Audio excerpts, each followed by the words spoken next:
DioField Chronicles is a perfect example of showing that just because a box has the stamp of a AAA gaming company on it doesn't mean it'll be any good. Or it may be that Square Enix is just losing its touch when it comes to creating new stories worth telling or new products worth playing. As a huge fan of strategy RPGs, DioField Chronicles was a game I was excited to get my hands on. The art looked great as it reminded me of the style from Final Fantasy XII and maybe even a little bit of Octopath Traveler, two games I hold in high regard. The gameplay seemed interesting from the few screenshots I saw, and I naively thought, how can a strategy game not be fun? A couple of weeks ago, I gave the demo a try and was ultimately unimpressed by the story, characters, and combat. However, a demo is hardly a fair indicator to use when judging an entire game. After all, it only covered the first chapter.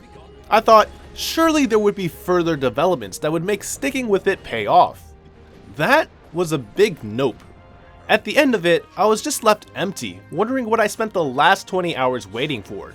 It was like staying for the post-credit scene in a Marvel movie that would never come. Damn you, Endgame, I want my 2 minutes back. Now before I start talking about the disappointing story, I want to go over the gameplay because I was expecting it to carry the game through to the end. It wouldn't be the first time I would come across a situation like this either. Square's spin-off Final Fantasy game, Stranger of Paradise, had an alright story, but the gameplay was simply amazing. The biggest letdown with DioField's combat was that it was way too easy, even on hard mode. All I did was rush down enemies, and it worked very well. For a strategy game, there wasn't much of it needed to win.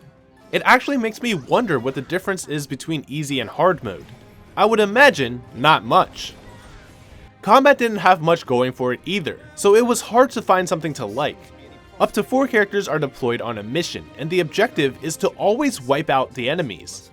There may be times where a position needs to be defended, but overall, it doesn't change the way I play. The maps, while varied, offered little in the way missions are carried out. There were no strategic positions that had value, and all in all, maps just offered a change in scenery, kind of like how maps in fighting games work. Some of them had interactable objects which were clearly supposed to influence strategies, but they played an insignificant role.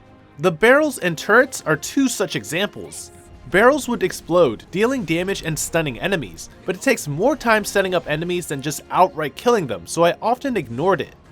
Turrets were made out to be this scary defensive structure to be careful of, but could be taken down very easily, pretty much negating any perceived threat the game would have you believe they pose.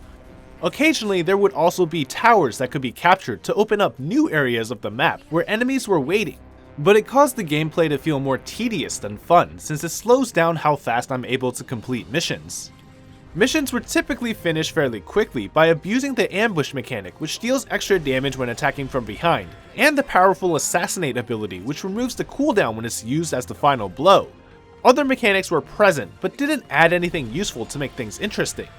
Enemies will sometimes cast skills, which would briefly take my brain off autopilot for a split second to either interrupt them or move my units out of the way, since they do actually hurt. But once it was over, it was back to mindlessly dropping enemies. Those poor souls never stood a chance. The lack of difficulty also caused the progression mechanics to feel very lackluster. That's not to say they didn't help, because they absolutely did. But when it makes an easy game even easier, there are diminishing returns on how rewarding the power-up feels. It's a shame because there were a lot of ways to strengthen characters. As they level, they gain AP that can be used to learn useful passives. Skills and summons can be enhanced to have extra effects like bigger range and status effects. New weapons can be unlocked through research by gaining materials from completing speed and perfection objectives and missions. However, I didn't like how a character's entire skill set would be determined by the weapon. Instead of being able to learn abilities, I had to rely on what skills were attached to them. The issue is that just because a sword skill comes with one sword, it doesn't mean it will come with a stronger sword. Because of this, I had to sometimes forgo CC abilities like stun, interrupts, or provokes. Luckily, each unit deployed in battle can also have a reserve character supporting them. All this basically means is that they get to use the skills the reserve unit has, so it makes it easier to deploy with the skill setups I want. At this point, I think I've beaten up on the gameplay enough, so let's give that a break and move on to the story, which I consider to actually be the worst part. For starters, the pacing is just awful. The story jumps around a lot, and it just doesn't feel like enough time is spent building up suspense. The setting focuses on the continent of DioField, which is valued for their jade resource, a prized commodity for magic, and thus draws the attention of other not-so-friendly nations. However, on the continent itself, the ruling government have their own issues of corruption and turmoil that plagues the land. It kinda gives me a similar vibe to the War of the Lions story from Final Fantasy Tactics, but I don't want to bring down that masterpiece by comparing it to this subpar mess. The lack of a clear direction was the biggest reason it was so hard for me to become invested. Frederick and Andreas are two of the main characters that are focused on. They join a mercenary unit that would eventually be called the Blue Foxes, working under Duke Hende, one of the nobles on the Lord's Council, who are advisors to the king. In order to bring peace to the country of DioField, they plan to use the Blue Foxes to their own ends, but it is entirely unclear how they plan to do that when they're the underlings of someone who may or may not be corrupt. The flow is just completing one mission after another, which ranges from citizen requests to personal missions from the Duke himself. It never feels like there's any tangible progress being made, especially since I have no idea what peace to them looks like. With so many tasks to complete, there were numerous forgettable antagonists to stomp out along the way. They came and went like the wind, barely leaving a mark on the story as the next person took their place. Some people believe that villains don't always need a backstory and can just be the bad guy, but it doesn't really work here, especially with the story that's being told. If you're going to center the narrative around betrayal, corruption, ambition, and espionage, then I believe it's worth giving time to develop those supposedly evil characters. In general, the game just doesn't do a good job of fleshing out anybody, not just the antagonists. The members of the Blue Foxes severely lacked any traits that could make them notable.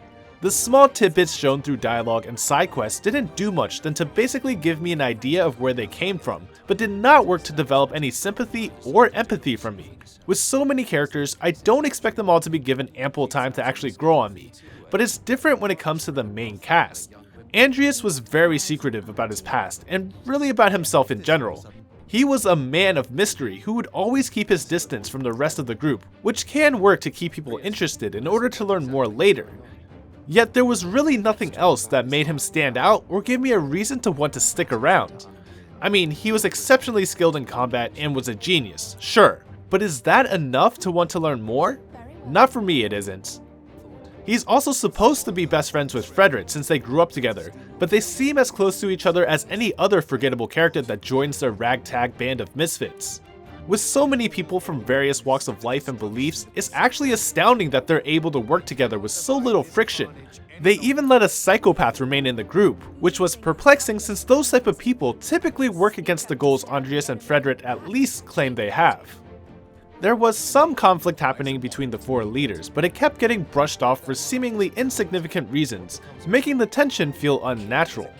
I guess the point I'm trying to make is, there was a lot of room for people's stories to be told, obstacles to face, and personalities to develop, but they just seem to ignore it altogether.